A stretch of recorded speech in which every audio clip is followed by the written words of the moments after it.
যুক্তরাষ্ট্র ভারতীয় পণ্যের উপর 50% শুল্ক আরোপ করেছে, যেখানে বাংলাদেশের শুল্ক মাত্র 20%। ফলে মার্কিন বাজারে ভারতীয় প্রতিদ্বন্দ্বীদের তুলনায় বাংলাদেশের বড় প্রতিযোগিতামূলক সুবিধা তৈরি হয়েছে। ব্যবসায়ীরা মনে করছেন, তৈরি পোশাক ছাড়াও চামড়াজাত, প্রক্রিয়াজাত খাদ্য, হস্ত ও পাট পণ্য, প্লাস্টিক, হোম টেক্সটাইল, আসবাব সহ বহু পণ্যে ক্রয়দেশ বাড়বে। ইতিমধ্যেই ভারত থেকে সরে আসা মার্কিন ক্রেতারা বাংলাদেশের রপ্তানিকারকদের সঙ্গে যোগাযোগ বাড়িয়েছে। কম শুল্কের কারণে বাংলাদেশি পণ্য তুলনামূলক সস্তা হওয়ায় ক্রেতাদের আগ্রহ বেড়েছে। ড্যানিশ ফুড, এসিআই প্রিমিয় প্লাস্টিক, এসেন্সার ফুটওয়্যার, হাতিল সহ বিভিন্ন কোম্পানি যুক্তরাষ্ট্রের রপ্তানি দ্বিগুণ করার লক্ষ্য নিয়েছে।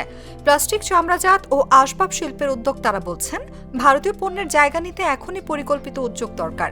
বিশেষ করে কাঁচামাল আমদানিতে শুল্ক কমানো ও বন্ড সুবিধা পেলে রপ্তানি আরও ত্বরান্বিত হবে। শিল্প উদ্যোক্তারা বলছেন, যুক্তরাষ্ট্রের এথনিক মার্কেটে বাংলাদেশের জন্য বড় সুযোগ এসেছে। চামড়াজাত পণ্য ও জুতা, প্রক্রিয়াজাত খাদ্য, হস্তশিল্প, পাট পণ্যের চাহিদা উল্লেখযোগ্যভাবে বাড়তে পারে। উদাহরণস্বরূপ, প্লাস্টিক পণ্য রপ্তানিতে যুক্তরাষ্ট্র ইতিমধ্যেই বাংলাদেশের দ্বিতীয় বৃহত্তম বাজার। গেল অর্থবছরে এই খাতে রপ্তানি বেড়েছে 42%। সরকারও সুযোগ কাজে লাগাতে প্রস্তুতি নিচ্ছে।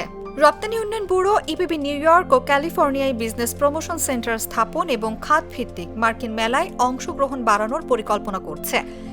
কাঁচামাল আমদানিতে শুল্ক কমানো ও বন্ড সুবিধা প্রদানে জাতীয় রাজস্ব বোর্ডের সঙ্গে আলোচনা চলছে। পাশাপাশি এসএমই সেল গঠন করে বহুমুখী পণ্যের উন্নয়নে সহায়তা দেওয়া হবে। ব্যবসায়ী ও সরকারের এই যৌথ উদ্যোগ বাস্তবায়িত হলে মার্কিন বাজারে বাংলাদেশের রপ্তানি উল্লেখযোগ্য হারে বাড়বে, যা সামগ্রিক অর্থনীতিতে বড় ইতিবাচক প্রভাব ফেলতে পারে। নিউজ ডেস্ক, জাগো নিউজ।